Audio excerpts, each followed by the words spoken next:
আমাদের অনেক কাস্টমার যারা হোমিওপ্যাথি ইন্টারন্যাশনাল থেকে ওষুধ নেন অনেকে অভিযোগ করেন যে ওষুধ গলে যাচ্ছে। প্রথম কথা হলো, আমরা যে গ্লুকোজটা ব্যবহার করি সেটা খুবই ছোট গ্লুকোজ। এখানে এটাকে মেডিকেশন করে আমরা সাপ্লাই করি। নিয়ম হলো যে একটার সঙ্গে একটার জন্য গায়ে না লাগে। তো আজকে যদি মেডিকেশন হয় সেটা অন্তত 24 ঘন্টা, মিনিমাম 24 ঘন্টা পর এটা প্রায় শুকিয়ে যায়। তখন এটা ব্যবহার করতে সুবিধা হয়।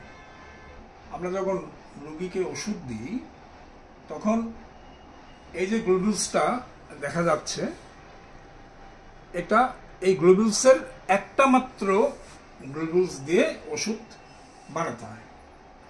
সুতরাং একটার সঙ্গে একটা যদি লেগে যায় তাহলে এটা আমরা ফেলতে পারব না। অনেকেই আবার বলেন যে শিশি যেন ভরে দেওয়া হয়। শিশি ভরে দিলে এটা প্র্যাকটিক্যালি নাড়া যায় না, নাড়াচাড়া বন্ধ হয়ে যায়। তাতে এই একটার সঙ্গে একটা যে লেগে যাওয়া এই সম্ভাবনা অনেক বেশি থাকে। যার জন্য এটা নিয়ম হলো যে শিশিটার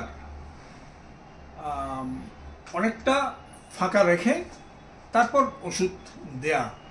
তাতে হয় কি, এটা নাড়াচাড়া করানো যায়, এটাকে নার্সিং করা যায়, যত্ন করা যায়। আরেকটা কথা হলো, গ্লোবুলস গলে কেন? যদি জলের ভাগ বেশি থাকে। তো আমাদের আবহাওয়াতে, অ্যাটমসফিয়ারে এখানে জলের ভাব আছে। কর্কটা যদি আমরা ঠিকমতো না লাগাই, টাইট করে না লাগাই, তাহলে এর মধ্যে কিন্তু জল, মানে এই আবহাওয়া থেকে যে জল, সেটা কিন্তু এটা অনেকটা টেনে নেয়, তাতে গ্লোবুলস গলে যায়। সুতরাং আমাদের মনে রাখতে হবে যে আমরা যখন ওষুধ ব্যবহার করব, ব্যবহারের পর শিশটা যেন ভালোভাবে আমরা টাইট করে রাখি, যাতে কোনো রকম বাতাস এর মধ্যে ঢুকতে না পারে। তাহলে এই ওষুধ অনেক দিন থাকবে, অনেক দিন কার্যকর থাকবে। সুতরাং যারা ওষুধ নিচ্ছেন, ওষুধ সংরক্ষণ করার জন্য এই জিনিসটা সবসময় মনে রাখবেন। নাহলে হবে কি, এই অভিযোগ করতেই থাকবেন, কোনো ফলাফল হবে না। যত্ন করলে সব জিনিস অনেক দিন টেকানো যায়, ওষুধও তাই। আপনারা এখানে কেন কোনো মতেই জলীয় বাষ্প ঢুকতে না পারে টাইট করে রাখবেন।